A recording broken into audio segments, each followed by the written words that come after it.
Hello and welcome back to Recording Principles. We are at week 2, Monday. You've survived the first week. Now, if you can just stay on top of it this week, you'll be good to go. This week is heavy. There's no way around it. So, you have Mix 1 due tomorrow.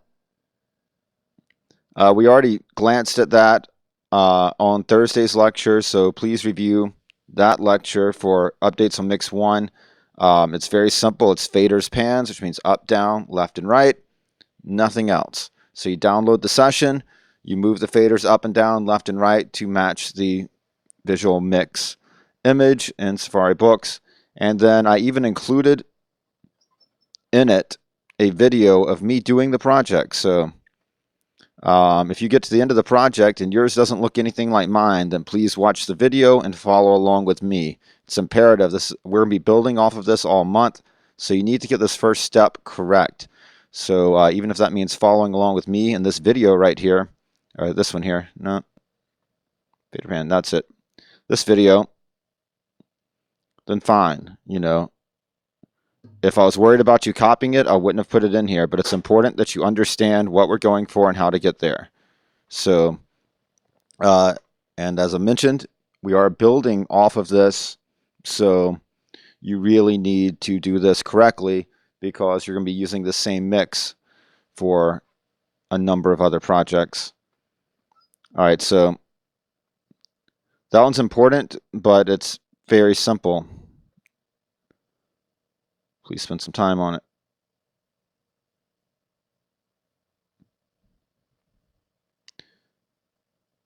All right, let's take a look at our vocabulary for this week.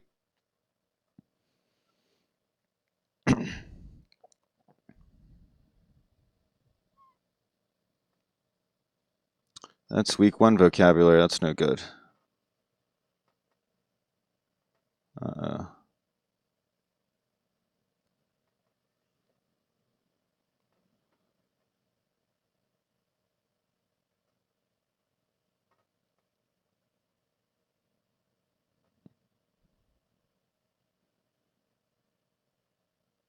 Let's make sure I click the right spot here. We may have an error.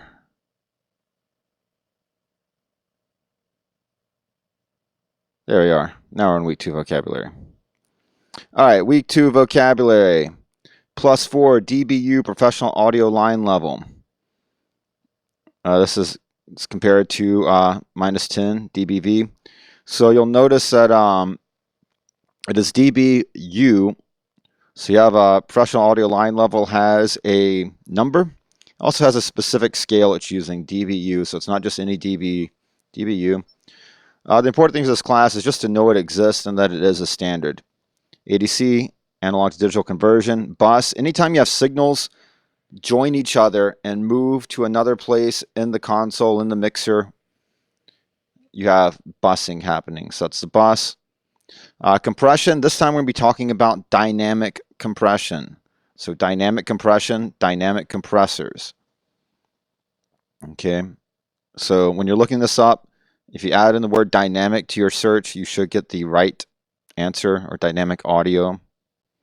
Q, CUE, tends to refer to headphones. Anytime you see Q as CUE, think headphones. DAC, digital analog conversion, turns digital and back into analog. Equalizer, graphic EQ. So equalizers, an equalizer allows you to change the amplitude of specific pitches. A graphic EQ is not what most people today think it is, so please just look it up, see a picture of one. Once you see, you'll recognize it, you'll understand what it is, but a lot of people get those confused with parametric EQs, which is what we'll be using in here. We'll actually be using semi-parametric EQs, which is down here. High-pass filter, it's part of equalization. We'll talk about that today. Low-pass filter, same thing from the other side. Noise gate is a dynamic process. It's kind of the opposite of compression. We'll look at that today. Pan means left and right, panoramic potentiometer. It's part of your mix 1. Post fader means it happens after the fader and signal flow. Pre-fader means it happens before the fader and signal flow. And Q, the letter Q is for quality.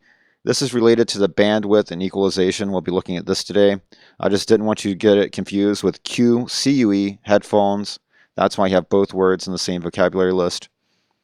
And then semi-parametric EQ is another type of equalizer. We'll be looking at that today. Any questions on the vocabulary?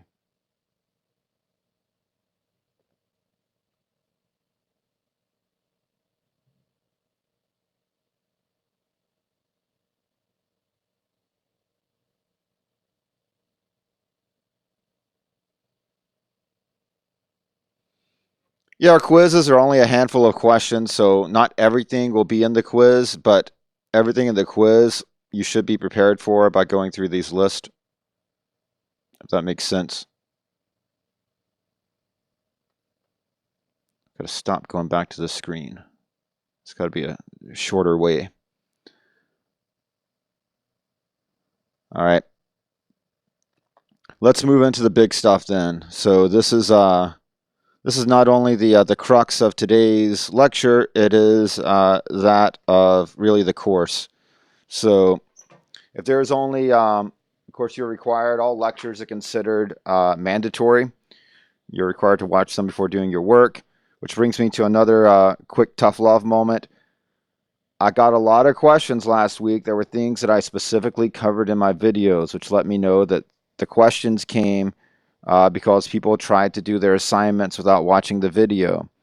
Now, I'm not trying to be rude when I send you back to the video, but when I spend, all this time putting together a class that goes through all these things, then I expect you to watch it and be mindful of the material.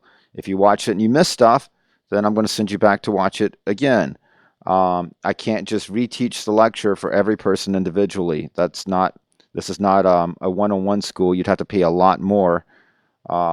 It is a class, and that's the function of the class. So I can't personally re-lecture for each of you, especially if you haven't watched the lecture I gave for the class, which leads me to the fact that we've had over 1,000 students in this course. So with this new episode, there's going to be any number of little things that maybe there's a typo or something from transferring the information, but overall, the assignment should be pretty smooth. The same tasks have been done by many, many students before you. And I realize that a lot of times it's hard just from the text and directions to really understand, right?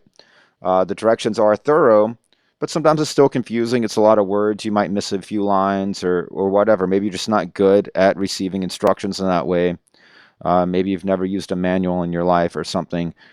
So I also go through these things in lectures. Basically, with the 1,000 or so students that I've had already for this material, anytime that somebody's come up with a question on the material, the assignments, or the instructions, I've made sure to make a note to talk about that in lecture for the next month.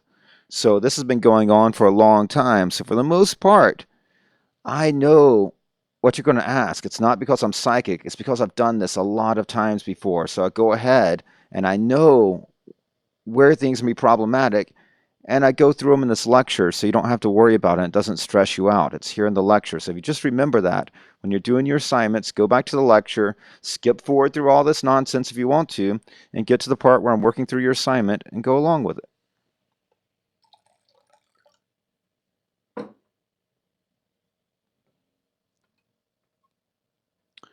All right, so today is the recording principles immersive is what we're going to look at. So don't forget, as I said before, you have Mix 1 due, but we already, took a look at that on Thursday, and it's not a very big assignment. This one is a very complex. It's complex enough we broke it into 2 parts. So what you're going to do is you're going to download the session. I got some emails. Some of you looked and the session was not available for download earlier. It is available for download now in all sections. Please refresh if you do not see it. And if there's still an issue, please contact your instructor. But we checked today, and it looks like everything is live and functioning now. There was an issue with this file not showing up before, so it's all good. Should be all good. If not, let us know. So you're going to download this project, and you're going to work on it both for RPR Immersive Part 1 and Part 2. So the instructions are pretty simple. You're going to go through the first 4 tracks. Each track is its own lesson. The instructions are inside Logic for this. So you're going to do a screenshot. You're going to write 2 to 4 sentences about what you learned from each track. That means 8+ sentences minimum just to get by for the points on this. If you have less than 8 sentences, you can just expect to not get any credit. And we don't have time to sit here and argue with you about a bunch of partial credits. You either make the parameter, you make the guidelines, or you don't. Sometimes if you're really close or something just looks like a simple mistake you missed, then maybe we'll try to work with you on some partial credit somewhere. But for the most part, it's just not there. So instead of trying to argue it, please just follow the instructions and get your full points. Especially when it comes to writing, you're only shorting yourself if you short the writing, because that's easy, easy points. You have the file posted, which is your whole project, same as we did so far. So nothing new there. Naming, of course. Some of you pointed out, and we talked about before, there are some naming inconsistencies because we split up some of these tasks where I did a lot of this text writing and Joe did a lot of the images for the grade sheets. So some of the names ended up being a little bit different. So I'm going to ask that you just go with the one on the grade sheet. You're not going to lose points for that. The important thing is that everything is last, first. Even your screenshots, please name them last, first, because we download everything. We need to know what student they went with. So if we have, 100 files that are all named screenshot, blah, blah, blah, it's just going to be a mess for us and be really hard to sort. So last underscore first for your naming of everything. You get that and we'll be good. And we've all made notes to go back and be sure that these namings match for next month. So appreciate you all that have mentioned it. Don't worry, you're not going to get counted off. As long as you have the last first done, we're good, okay?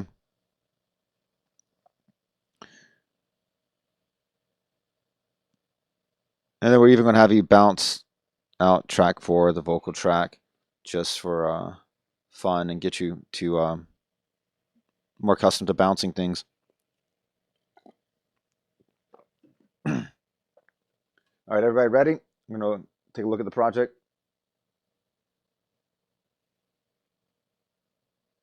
We got a vocabulary question about Haas zone. That one's very, very easy to look up.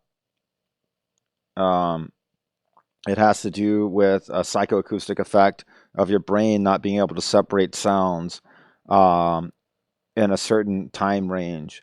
So basically, depending on the sound, 30 to 80 milliseconds is where your brain will start to separate one sound to two sounds with a difference in timing. Otherwise, your brain combines them into one sound.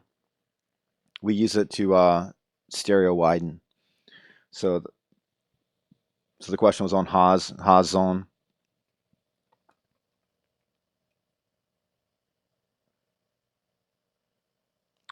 All right. So I've got my session open. Here's what it looks like. So when you open it up, you should have project notes. Don't worry about the screen sets. Those are made for a different computer setup than what you currently have, so they don't really help you much. You can use them, but they're set up for a different resolution screen. So there's no need to worry about the screen sets. If you do not see the R and I on each track, you will need to go to Preferences, Audio, and select an input device. So File. We're not using an input, we're not recording, but Logic in all its wisdom takes away our buttons if we don't set something up. So File, or Logic Pro X, Preferences, Audio. Make sure you have an input and an output. It can be the built-in for this project, doesn't matter, but it has to have something to work.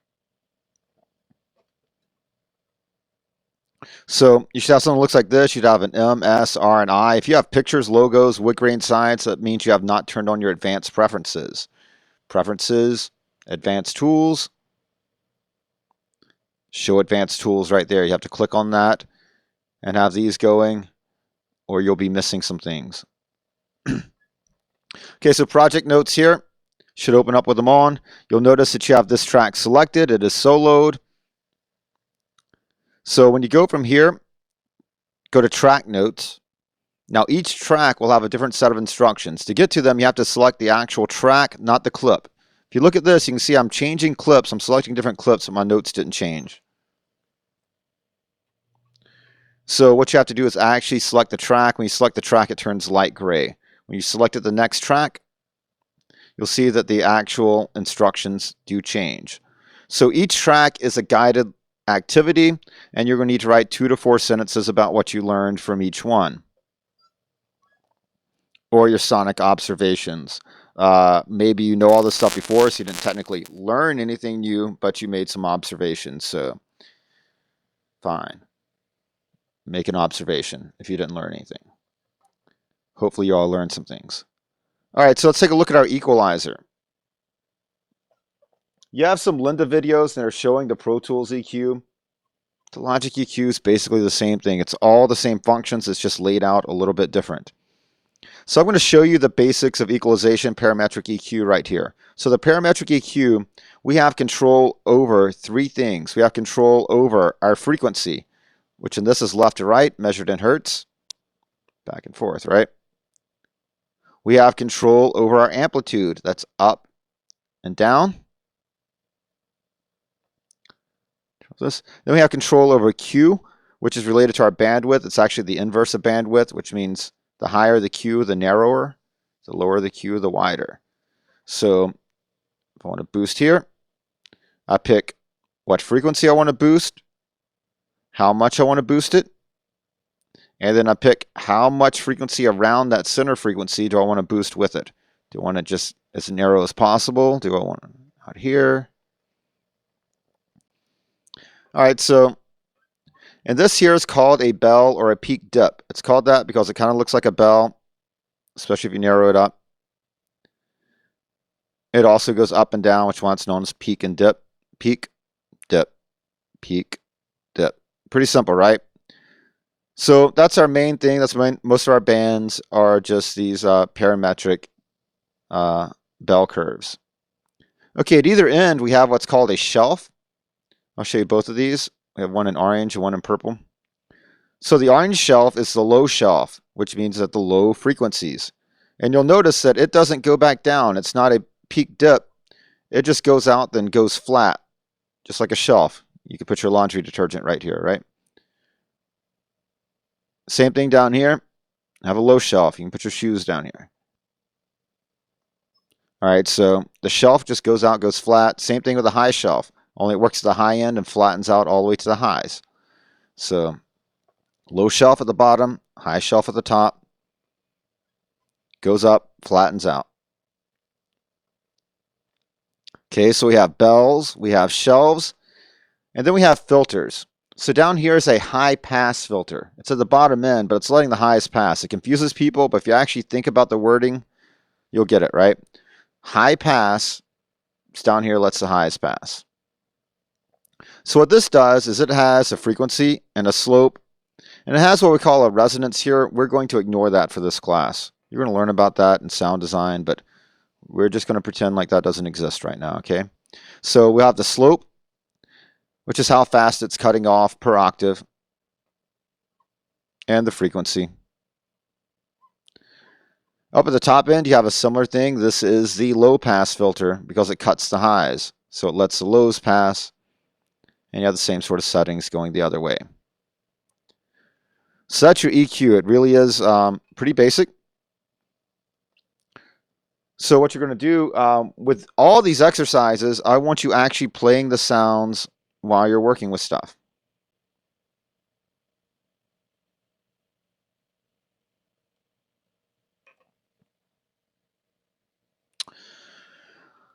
And Logic's giving me no sound again.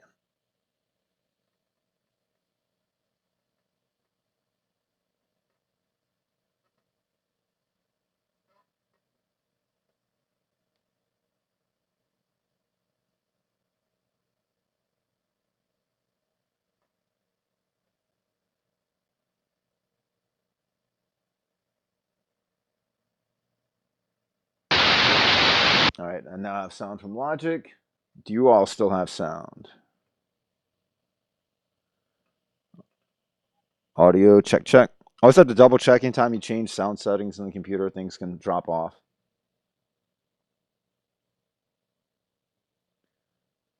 You won't have notes until you open this project. You should have a notes section. It's right up here, but the notes are in the project. If you don't have track notes, that means that you have not set up your advanced preferences.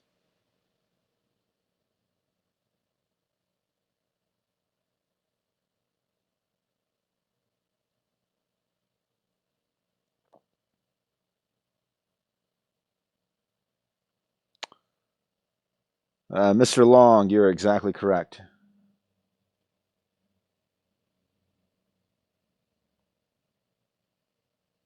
Terrence, that is correct.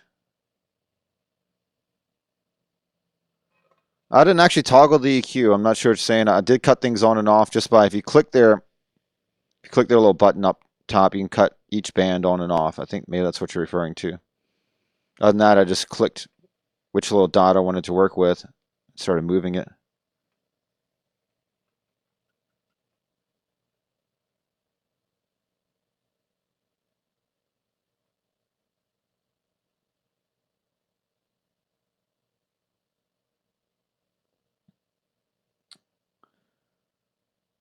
Steven, you're getting into murky waters there. That's what I was referring to as the resonance peak, which we are not going to cover in this course. So I appreciate the curiosity. I just can't.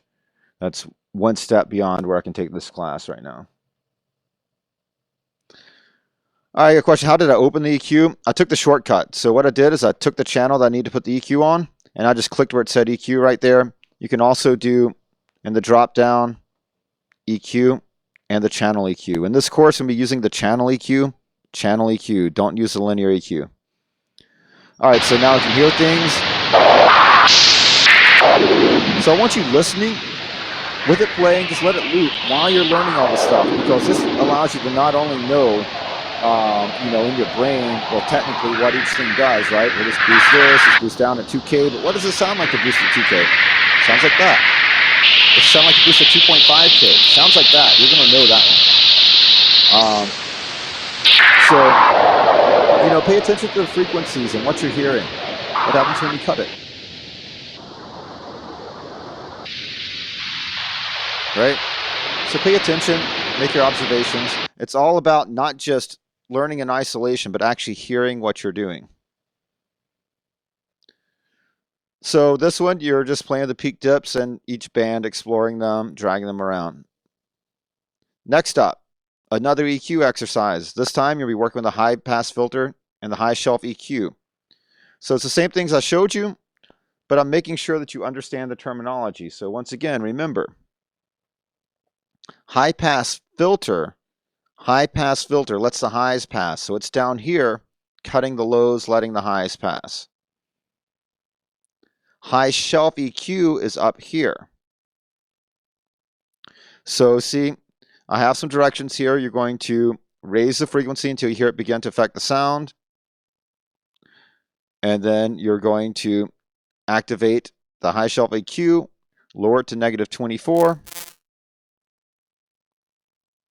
It's all the way down, and sweep down and listen. Be sure you have the right track solo too. Right now, the white noise is still soloed, so on option solo to make sure only this one is soloed. This one. You can hear I've cut out all the fundamental now. That wasn't good, right? Not what I wanted to do, but you want to hear that happen, know what it sounds like. Roll back. That low frequency would be really hard for you all to hear on the live broadcast. It should be more audible through YouTube later. So there's that. And then the high shelf.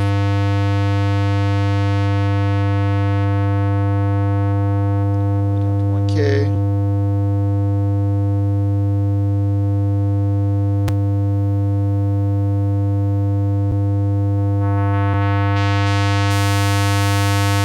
All right. I'm using test tones. They are not pretty to listen to. I get that. If I get a lot of comments that they hurt your ears, that means you needed to turn it down. It's always ridiculous when somebody sends me thinking, "Oh, I couldn't do the project. It hurt my ears." Turn it down. These frequencies are in everyday life. There's no reason why they hurt you now and they don't hurt you other times, unless you take these particularly annoying frequencies and you crank them up really loud to the point where they're painful. If you're doing that, you're not doing yourself any favors. A conversational tone, a conversational volume is about the proper volume you want to be listening to stuff. So 80 to 85 dB, basically where most people have a conversational volume at, happens to be the best volume for listening to equalization.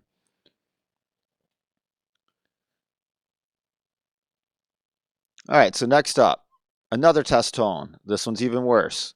Trust me, I know. Live with it. It'll be good for you. So once again, double click up here, add the EQ, make sure I'm on the proper track, make sure that's the only one soloed. And this one has even more instructions, right? So high pass filter. High pass. When it play.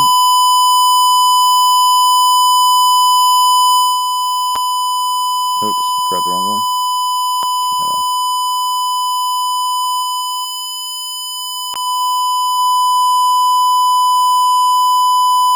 So I want to turn it up till I hear it affect the sound. Low pass filter. Change the slope. It's already there. Oh, change the slope to 6 dB per octave down.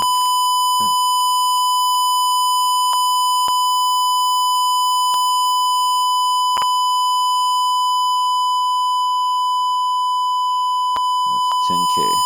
So just right there. So let's just give them 24.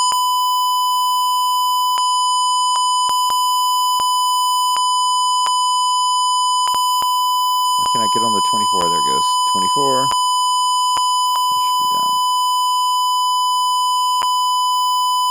12, 6.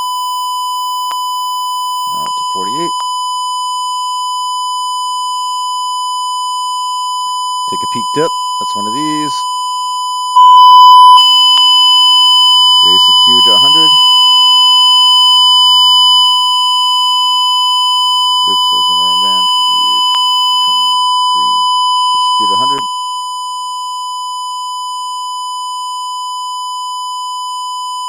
Raise it all the way and sweep your frequency. So I just like to draw the dot to sweep the frequencies.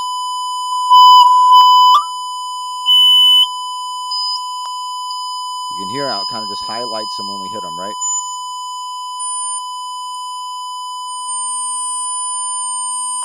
So this is what I use all the time, and you'll notice this harmonic series. This is a musical harmonic series. You'll see this series. Anytime you have distortion, you'll have a series like this whenever a wave is squared off. So that's a sound I don't like, right? I can cut it. Right there. You take another band. Do the same thing. Narrow it. Sweep around. Find the sound I don't like. There it is.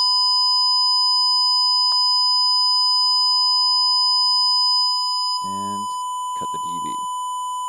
So we're going to keep working like that. I'm not going to keep playing that because I know that that's not pleasant on the ears, and half of you probably already left lecture after that. Got a bunch of questions here. One moment.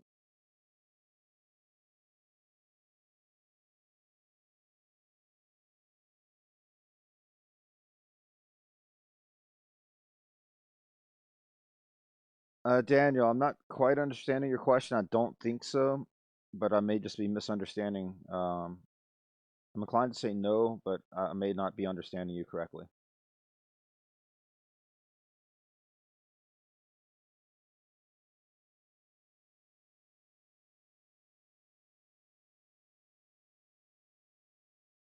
Can't see the left side of my EQ, the one I had on screen, or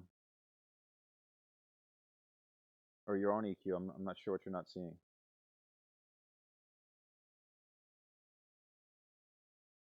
You should be seeing the whole screen, but I'll try to be more mindful. Keep it in the center of the screen.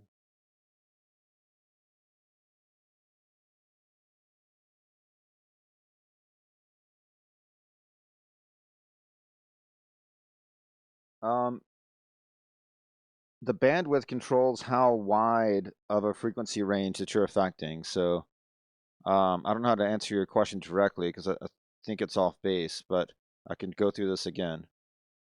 So the bandwidth, so I've taken this green band here, which is a peak dip or bell curve. I've raised it just so you can see which one I'm working with. Now the Q down here controls the bandwidth, narrow or wide. This is not resculpting the sound in any particular way, but it's just picking which frequency I want to boost or cut, and then how wide of an area around it that I want to be affected by that. So that's really as simple as it is. It's which frequency do you want at the center, and how wide of an area around it do you want affected by the process. Really wide area, really narrow area, anywhere in between.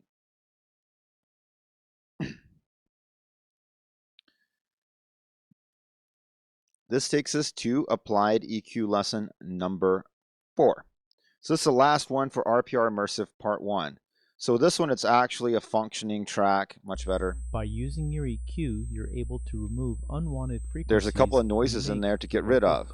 You can probably hear one right away. Once you get rid of the one, you'll hear the other that's being masked. So there are actually two problems with this audio that you're going to figure out. When you get done, go ahead and highlight the entire length, 8 bars, right there. Solo the applied EQ, file, bounce, project or section. Solo should just be that. MP3,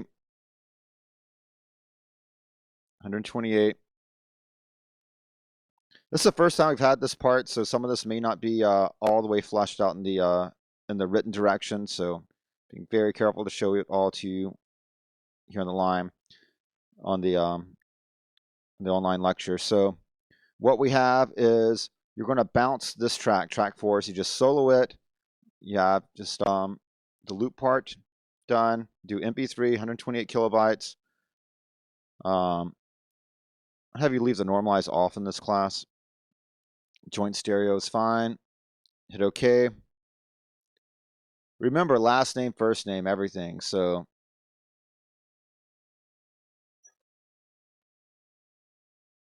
you should start off every time you open a new session with us. Just go ahead and name it last name, first name.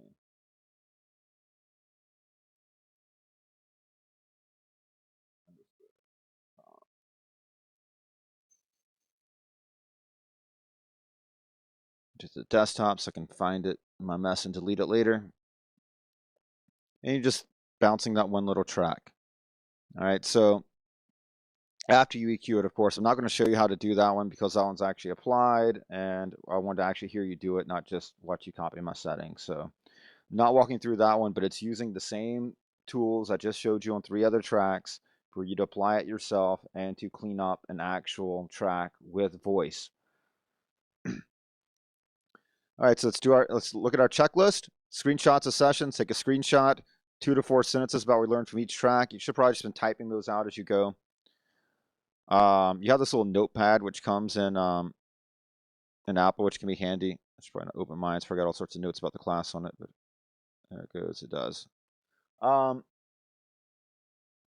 Anyhow, it's a built-in notepad in Mac. It can be handy to keep notes on. You use Word. You can just type it right into FSO. However you like to organize your text. Doesn't really matter to me as long as you deliver it. As far as delivering the text, you can always just type the text into the feedback. We don't need it in like a doc, in a separate doc. So any of the text, you can always just copy paste or type it directly into the feedback section of these assignments, and that is that's an acceptable way to submit. A lot of the submissions are like file upload only. So then you just go back into the feedback and do the text. We weren't really sure how that was going to look until this class went live. So now that we know, putting it in the feedback is fine for any text. All right, the bounced track 4 cleaned up. That's what I just showed you. 128 kilobyte per second MP3. All right. We good on that one? Any questions? So now it's time to move on and look at part 2. Filters are used to clean up. I wouldn't use the word shape in this instance. I usually think of shape as a movement over time. These do not change over time. They only change the frequency throughout time. So I would think of it more as cleaning up a sound than I'm going to use the term shaping in here. When I use it, I'm going to mean shaping as in over time, how it looks in a timeline, like the way it looks in Logic. So I prefer, and the way I'm going to use the terminology, that won't be the correct way of looking at it. The way you're visualizing it, maybe that's working for you. I'm not sure. I can't quite be in your head, but I'm going to use the terminology differently. All right. All right, so that's part 1. This little thing is to show you in your Linda training videos. You got these more with Bobby O. I hope you're really liking this series. This is a good series. The Bobby Olszynski trainings are very good. Please take advantage of them. In this Bobby Olszynski training, he uses Pro Tools to demonstrate this. You'll see it looks almost the same, right? You have a graphic, you got dots, you got things that move around. The only part that's different is these are all in big knobs down here, and Logic just put them all down there. So you have the same parameters. You have Q, see the letter Q. You have frequency here, and you have gain. Same thing here, frequency, gain, Q. So it's the same thing. It just looks a little different graphically. So they're teaching you in this, same parameters, and EQs and EQs and EQ, as far as we're concerned in this course today. All right, let's look at part two. Part two is going to get complex.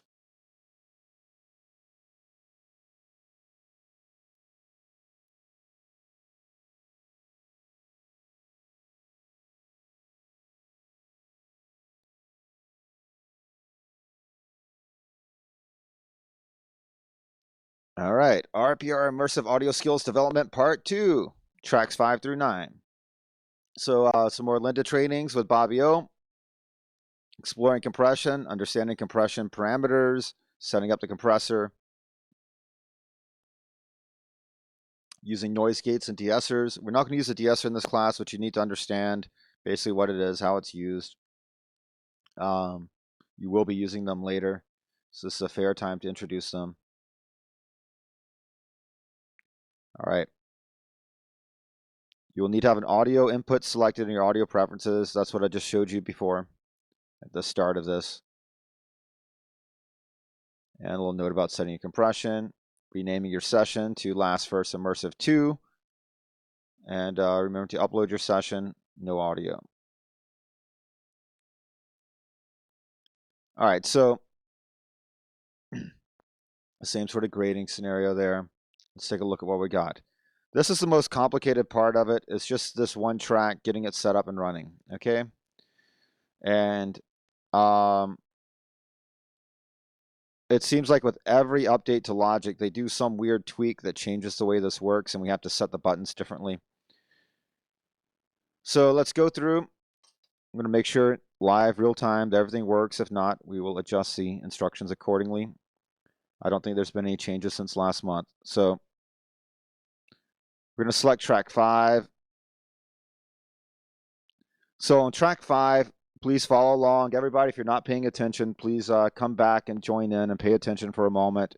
This is the part that causes the most confusion. I don't want it to. It's not part of the lessons being taught. It's just part of the setup of the project.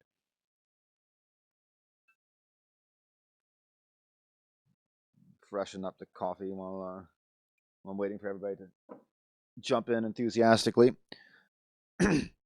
All right, so everybody with me? So starting off RPR Immersive Part 2, it's the same download, same project. You're going to start off, you're going to rename it, File, Save As. This time you do Last, First, and then you're just going to call it Part 2 at the end. So you just take all the stuff at the end off, call it Part 2. All right, so how do we name it? We look right here. You name it Last, First, RPR Immersive. That's the Part 1 instructions. Uh-oh.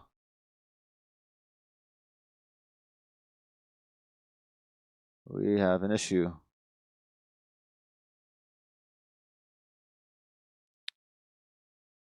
No big deal. This just needs to be Part 2. Another little note for change. The grading looks right, so.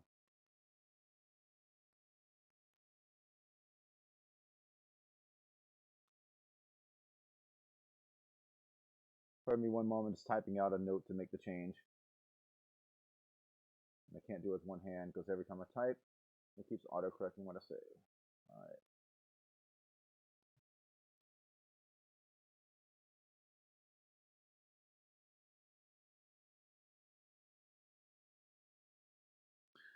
All right. So just like this, last first, just name it Part 2.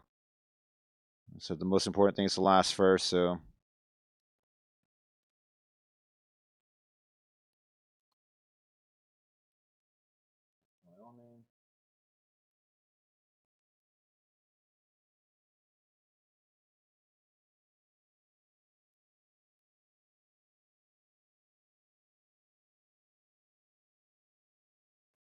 and then you save it. I'm not going to save this one. I don't need a bunch of copies of this running around, just showing you how it should look. All right, so once you've got it saved, you're starting your part 2, you're going to come here, you're going to go to track 5. On the track 5 instruction says go to track 6, select solo, record, enable, input, monitor.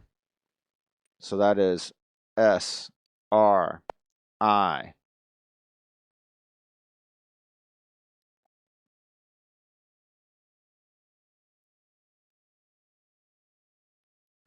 You're going to put the compressor here on track 5, so make sure it's still highlighted. You should not highlight track 6 in doing this, just highlight track 5. So from track 5, I'm going to go to audio effects. So there's this audio effects right there, that little plugin. I'm going to drop that down. I'm going to go to dynamics compressor. So it's a dynamic compressor. I'm putting it on track 5 because that's what I'm wanting to work on.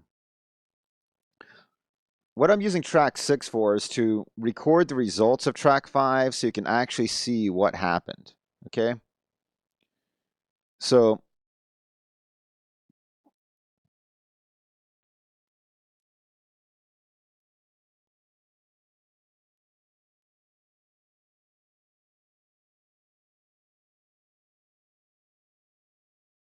compressor on audio effects 1, insert 1, set to studio VCA. So right here, up at this kind of top, there's this bar. These are different algorithms. So it's different compressor models based on old analog units. You'll learn more about those in the future.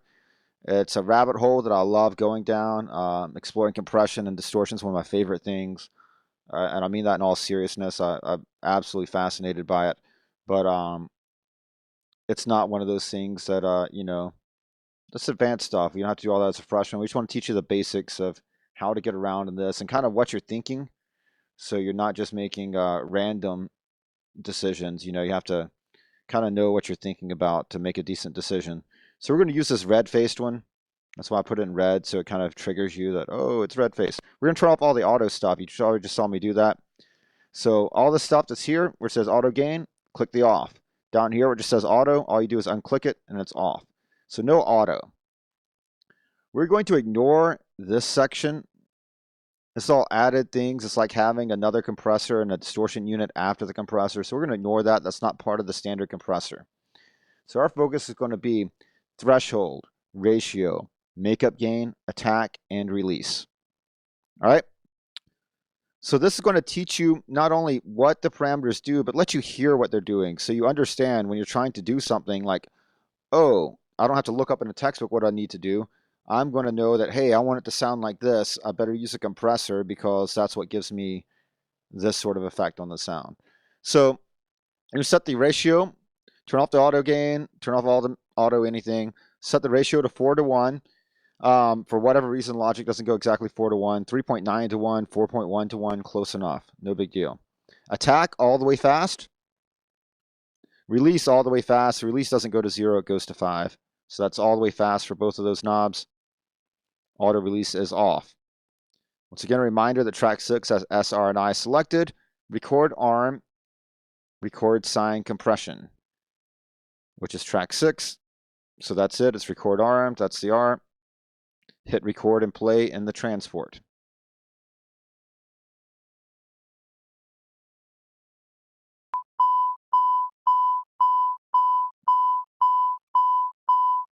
Oh, not recording.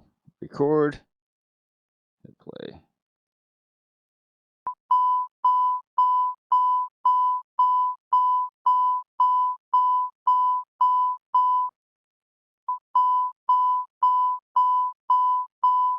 It's interesting. It wouldn't just punch in the recording. It punched itself right out. I'm not sure why it did that, but I had to hit play, then hit record to get it to work.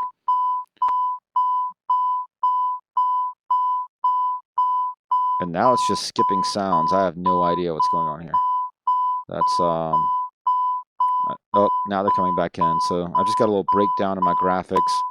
It's probably due to running this video and the recording at the same time. Yours is going to look normal. You'll see once they go down here, they look normal.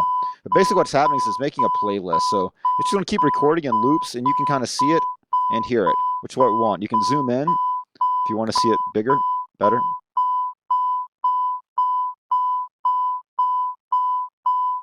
I don't want to zoom in too far so it's out of the thing, but do want you to see what's going on. The more you zoom in, kind of the more you can see.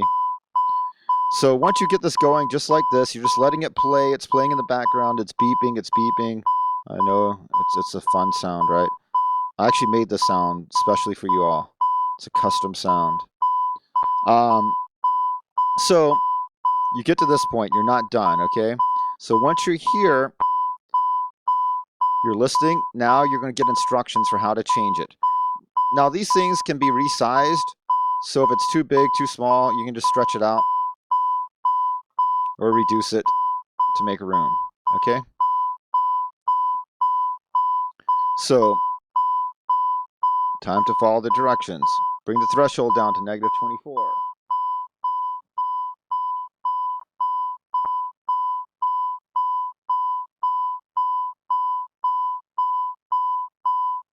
All right, I'll be honest, my eyes don't see that far. I think that's about right.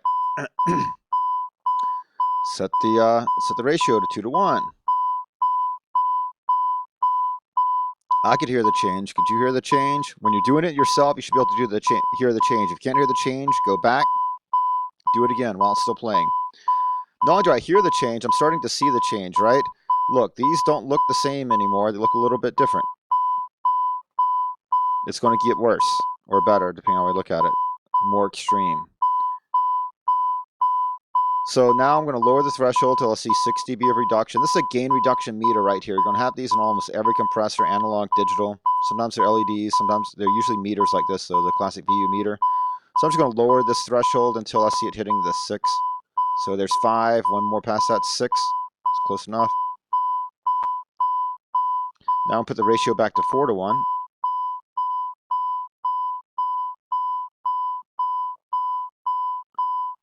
Look at this. Look how it keeps reshaping the sound, right? Now it's even more different. Threshold down to -36.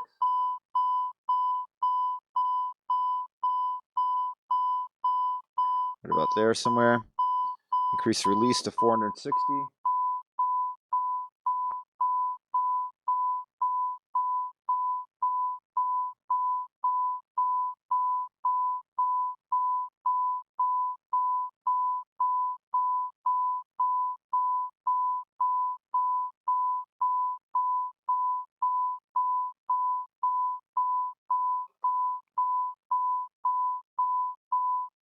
Now I should hear and see pumping action. Look at that. Let's zoom in here. I'm going to stop the recording with that one. Look at that difference, okay? Look at these two tracks. So these were the same sound, but this is after it's being processed down here.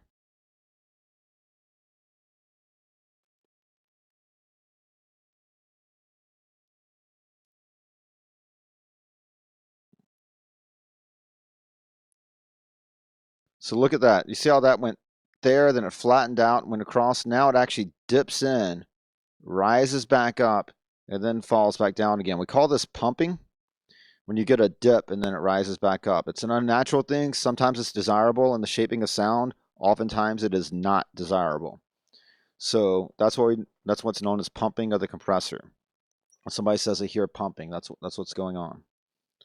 Okay, so what this was a test tone, and I designed it to act much more like a snare drum or a guitar pluck or any sort of percussive sound to trigger the compressor. So I added in this attack. I got this little fading release out. So pretty standard of any sort of percussive sort of tone, and it makes it very easy for your ears to latch on to what the compressor is doing. Just pure compression, not distortion otherwise. So you're just going to keep that playing. You're just going to keep following these instructions and do all of these as it plays out, just recording them. All right, so it's not that big of a deal. The hardest part is just getting it set up to record. Once it's going, it's pretty easy. You just keep dialing in the compressor while it plays. Just don't ever hit stop. If you hit stop, just hit record and play again and just pick up. No big deal, all right? Once all that's done, you can hit this little, first of all, I can make all these tracks smaller, pulling them up.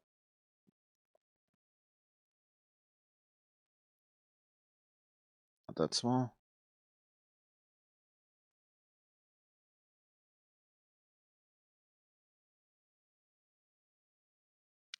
So you'll have this little, what they call a disclosure triangle right there. Just click the triangle, closes it all out of the way, all gone. You're gonna take those solos off. Next up, solo sign flat. Same sort of thing. You're going to put on the overdrive and you're put on the multimeter. This is going to show you distortion. I'll put this here. We're not teaching distortion this month, but I've discovered that so many people, even professional audio engineers, they're sonically getting confused with what they're hearing and what they want to hear. They're confusing the distortion artifacts that come from some compressors and some specific analog compressors with the amps and other things, the tubes and other things, and add distortion artifacts. So there are times where people use vintage compressors, not for the compression, but for the distortion. But this confuses some people. They think they're just compressing to get the sound. So I want you to understand the difference between what pure digital, just compression alone, no distortion does to a sound, and then what actual just distortion with no compression does to a sound. So you understand these things. The distortion is going to add harmonics. You're going to see a harmonic series build when you do this project. Please mention that in your writing. It'll make me happy when I see people mention the harmonic series. So that'll be the sine flat, 2 plugins. So you go audio effects, distortion. What did I say to use? Overdrive in this one. Overdrive distortions, that's right here. And then below it, when you add a second effect, all you do is click that little slot. So there's a little bitty slot that's now below where you put the first one. You click that slot, you'll get the same drop down. And this one you're going to do metering, multimeter.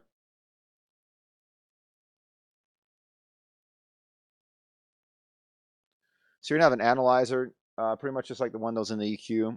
And then this, don't forget the solo.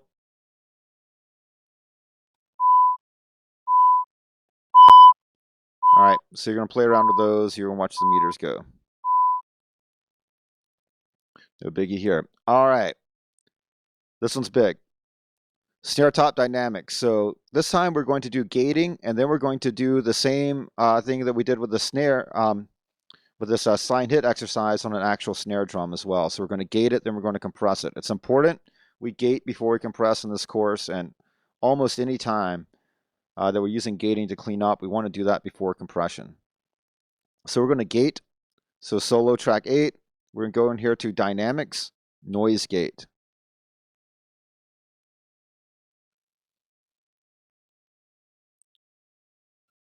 How are we doing out there? Let me check the questions.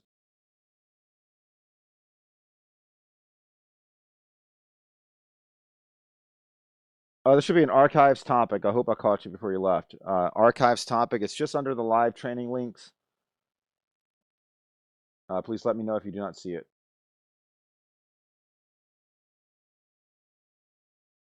If you don't have the eye, what happens if you don't have the eye? That means you didn't do my step about the preferences.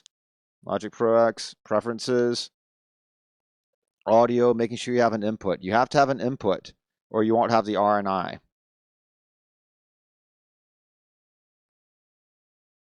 If you don't see a letter over here, it should still show up over on this side.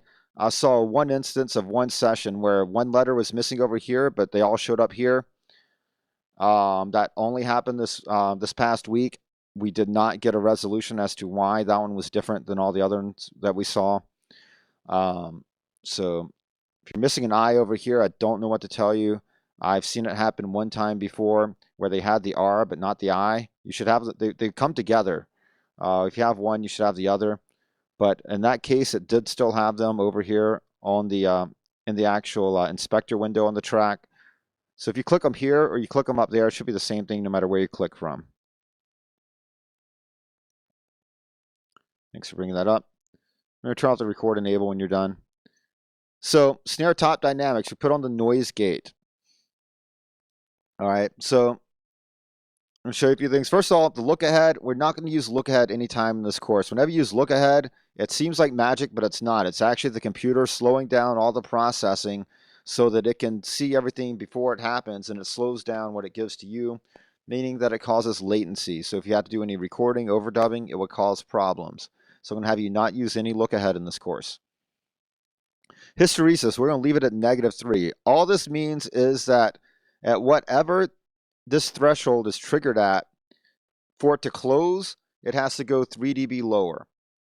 So if I had this threshold set at 0 dB to open, that means it wouldn't close until I was at -3 dB. That's all that means. It's just basically a separate threshold to close than to open. It allows us to avoid chatter. If we have a sound that's very close to the open and closing, that's right at that frequency going back and forth, it will cause what we call chatter. So this is usually built in. A lot of times you don't even see it as an option. We're going to leave it at -3, just like it is. Don't worry about it. No look ahead. So what we're going to look at is the threshold. The reduction, we're going to leave at -100. So we're going to be looking at threshold, attack, hold, and release. These are the parameters we're going to look at. We're going to leave reduction all the way down. We're going to leave hysteresis at -3, where it defaulted. There's even a little light here that tells you when it's open or closed. So what the gate does is it listens for anything that comes above and triggers this threshold. And then when something triggers the threshold, it opens up the gate, letting sound through. When nothing triggers the threshold, it closes the gate, letting no sound through. So I have this set up all the way to 0 right now, and I don't have any sounds hitting 0. What's going to happen when I hit play? What am I going to hear on this track when I hit play right now?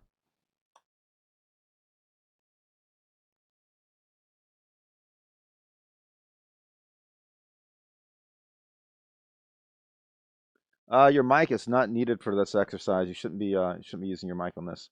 But you will see mic levels from your input monitoring in Logic sometimes. It's not a problem. Thanks, Mitchell. I'll keep that in mind and adjust my my levels relative to Logic. Thank you. I'm going to turn down the volume coming out of Logic a little bit.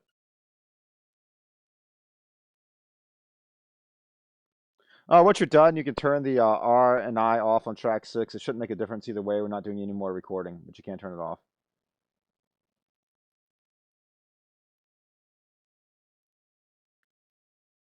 Jaron, yes, they are just set built in for everything, and plug your headphones into the laptop. So I got the question, can these be done without your audio interface? The RPR Immersives can be done without the audio interface.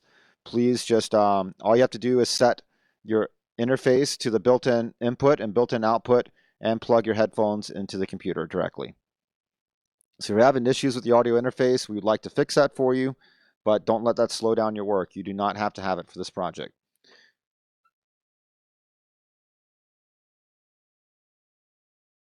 The noise gate is under dynamics. So when you go to the drop down, you go to dynamics, bottom noise gate. All right, so nobody answered my question, but the answer, as you've now been hearing for a while, is silence. You get silence because my threshold's at 0. Nothing has triggered the threshold to open it. So here's how I'm going to work on this. First of all, let me just bypass this so you can hear what's going on underneath.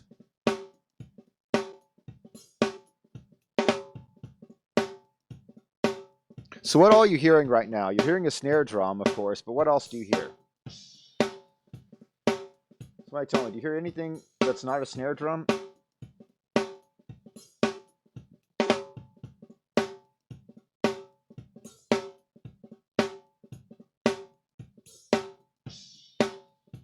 Cymbals, kick, hi-hat, yes. All of the above.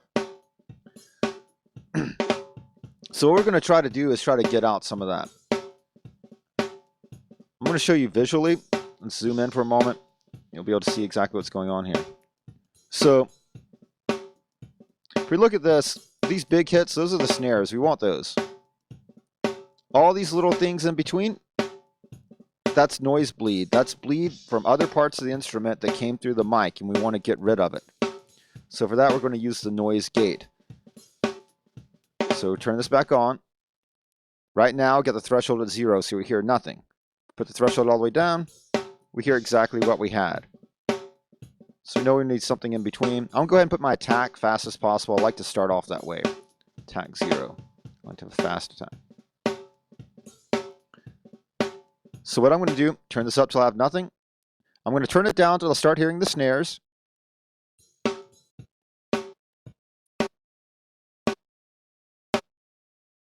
So I'm hearing the snares a little bit there. Not all of them. I'll keep turning down. Then I'm going to keep turning down until I hear the other stuff that's not the snares bleeding in again.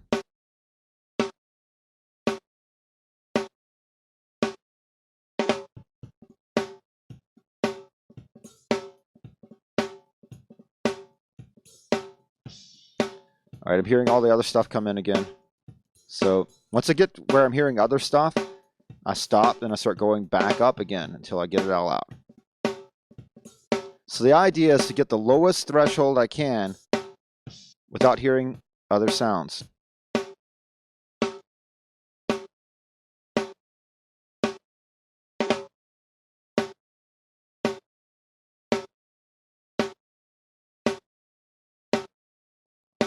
All right, so I think I got that pretty good, but let's bypass and take a listen again. Did we do damage to our snare sound? Does our snare sound different now?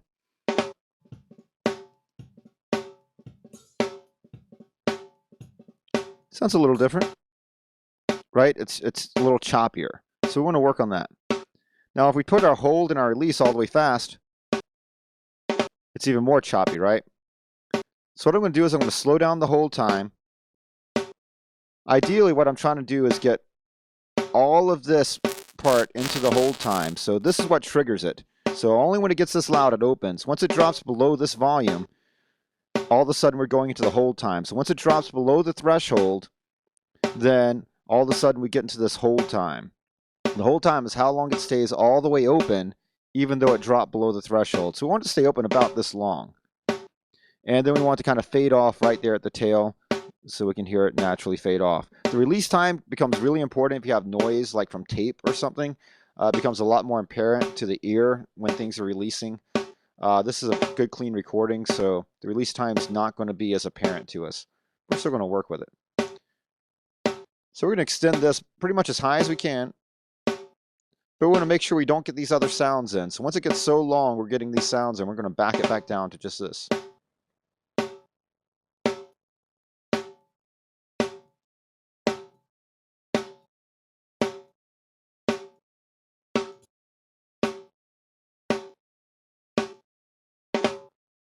And then you put a little release on for it to be natural.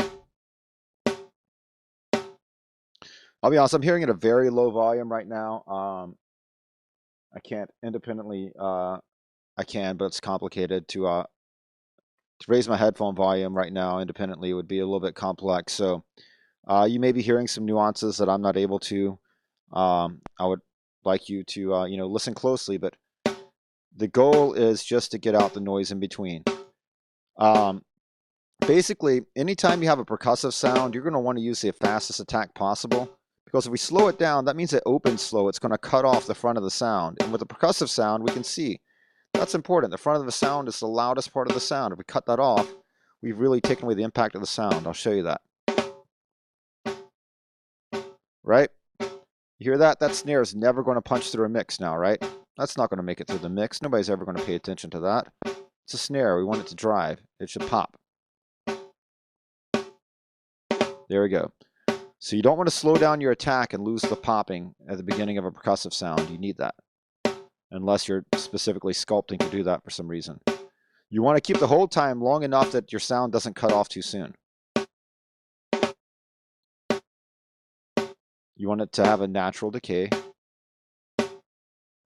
And then the release is just kind of smooth out as it closes down so the ear doesn't hear that it cut off all of a sudden. So about like that. It's pretty easy. No big science to it. Just use your ears, dial it in to get rid of all these sounds. Just cleans it up a little bit. No big deal. After we gate, then we compress. So you want to gate, which actually expands the dynamic range, before you compress, which reduces the dynamic range. So now that we've gated and we've cleaned out all those sounds we didn't want in between, now it's time to work on the snare. So once again, we're going to use the Studio VCA,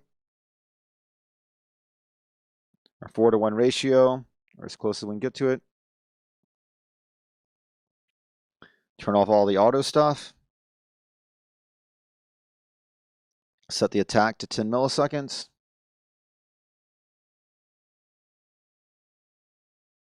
And then reduce the threshold to you're seeing about 10 dB of reduction.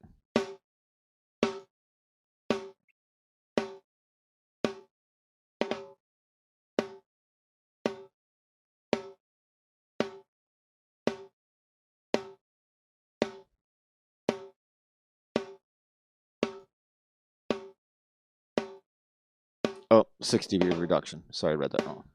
Thought that was a little extreme. All right. So when the needle hits about 6, that one line past the 5, pretty consistently. If it goes above every now and then, no big deal. Just getting it close. All right. Now I'll raise the makeup gain to about 6. I'll turn the attack to 0.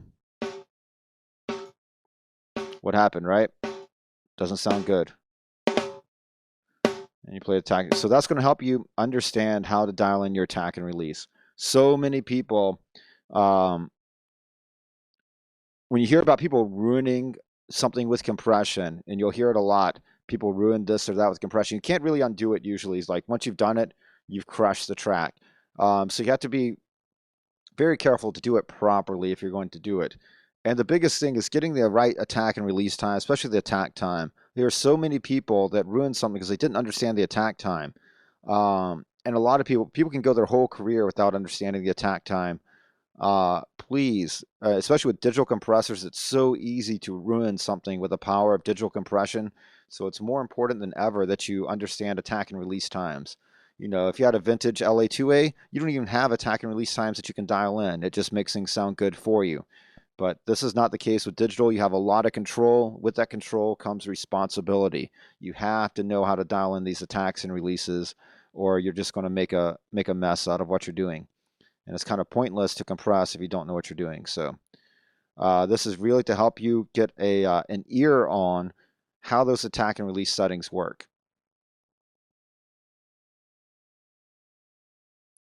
All right, we have one more track. This one is very, very important. This is the technique that causes most people that are going to fail this course over not understanding a technique will be this one. This is the way to word it. So it shows up here in this class in the immersive right now. It's going to show up in week 3 in the radio play, and then it's going to also show up in mix 4 in week 4. So there are 3 times this technique shows up. So please do the technique now, and then it's going to be free points for you every time it comes up later. If not, you're going to struggle with it later, and we're going to start just axing you on points. Basically, if you can't do this technique of adding time-based effects to aux tracks, you can't pass the course.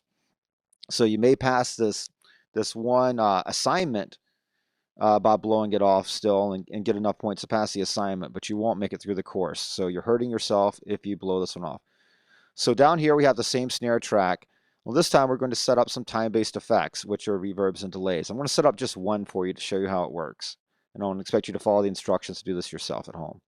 So here, this time, instead of putting an audio effect on this track, we're going to make a send. So see where it says send? Hit that send on the drop down. We're going to do bus. We're going to pick any unused bus. Bus 1. And if you see here, it made an aux track. This is a brand new track that it created. The input of aux track is now bus 1. So as I turn up this knob, I'm going to get a copy of the signal over here.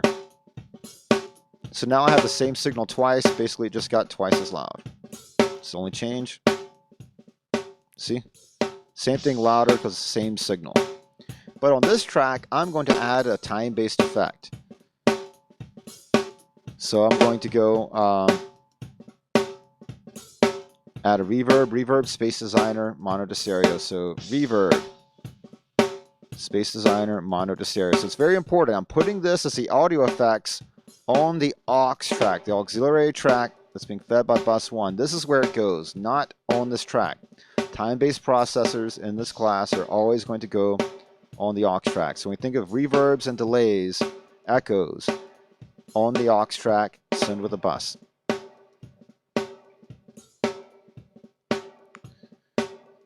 Now, I know some of you had some issues downloading your extra content. If you get here and you haven't gotten all your content downloaded and you need to finish this project up and you don't have that preset, use a different preset or dial in your own, okay? I would like you to use that one because it's really going to show you, you know, what's going on with the sound. But if you don't have it, please just use a different one. So, what to say, medium spaces, plate. Medium spaces, plate, reverb, drum plate. So factory default. It makes a lot of sense to use presets in a in a reverb like this. You're going to learn more about that later. It does not make a lot of sense to use them for compression, EQ, and all this stuff. So I don't want you using presets for all those other things. This one I'm going to show you how to use presets, and then you're going to learn later how to dial them in yourself. So this is my drum plate. Hear that? Now to control how much plate I have, all I do is turn this knob up and down. Dry. And what we call it wet when we add these effects on. Wet. All right, so have you do the same technique with the delay as well. It's the same process. Another bus. Bus 2. It creates a brand new aux named aux2. On aux2, I put on my delay effect.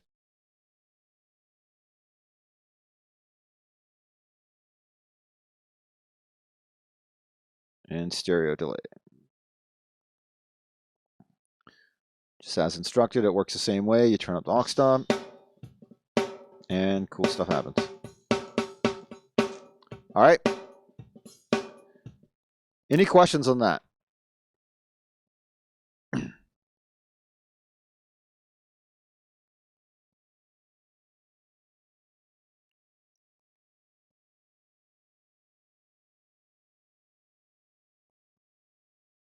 So remember, explain what you learned from each track. Try to think of it as if you were teaching your intern how the stuff works. So you're running the studio, you've got the new guy in there, and you're trying to explain to him like, hey, this is what you need to be listening for on track 5. This is how it works. You know, tell us like you would be telling somebody that you were trying to explain under you, and that will help us see how you comprehend it, right? So in this case, you don't really talk, don't try to talk to us like we're teachers. Don't try to use a bunch of big words or anything. Try to explain it to us as you would explain it to somebody under you that you had to train. So same thing, just the sentences about what you learned, um, the whole logic file posted, and the project named. And then this time you bounce track 9. Last time you bounced track 5. So same sort of thing. You highlight it.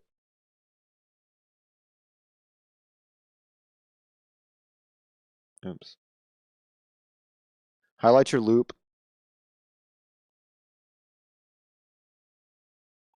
Normally this is not a problem. It's just not tracking my mouse very well right now. Highlight your loop.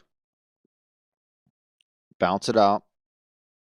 Okay. And upload it.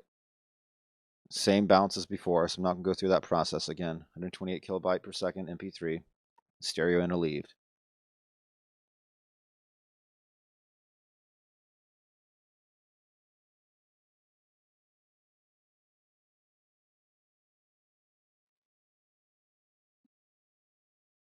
Oh, with this one, we're just have you take a screenshot of the session because you're turning in the session too.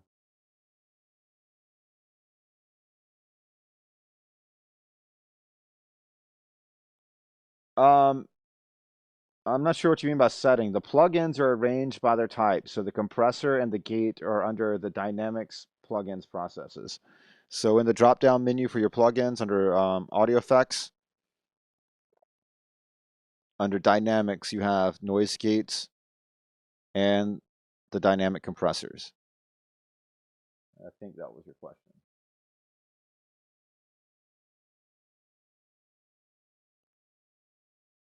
Uh, Terrence mentioned they could still hear the hi-hats in some parts of that gating. That may be true. I just didn't have enough volume to hear it. So if it dropped low enough in volume, I just couldn't hear them in these headphones right now. If I were doing this for my project, I would turn up the volume a little bit more and dial it in.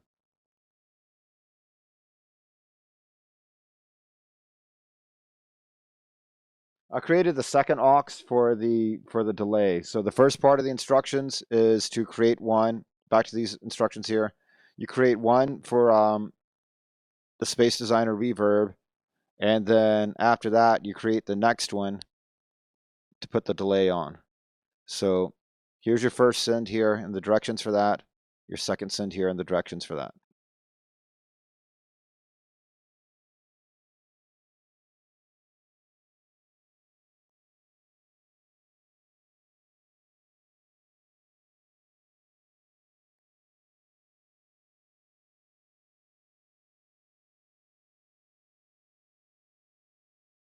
Bendigo, yes.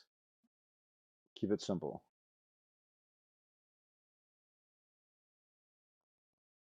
1 to 4 sentences per track. So minimum one, hopefully at least some tracks you get 3 or 4 sentences from.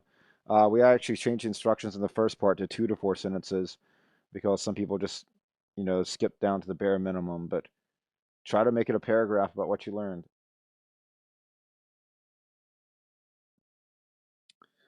Nathan, we're basically going to ignore that completely in this course. On week 4, Thursday, I will show you some uses for that. But for this course, that brings up an important part. For this course, we're going to be leaving our aux faders, our master fader, all that stuff at unity gain, which means 0. Unity gain means 0. So if you see here the aux tracks, they come in at right there, right at the line there, 0, 0, that's unity gain. So all of our aux faders, our outputs, and our master will have to stay at 0 unity gain in this course. Thanks for bringing that up. Gerald, it doesn't matter. You can do 4 bars. You can do the whole thing. You just need to see it happens.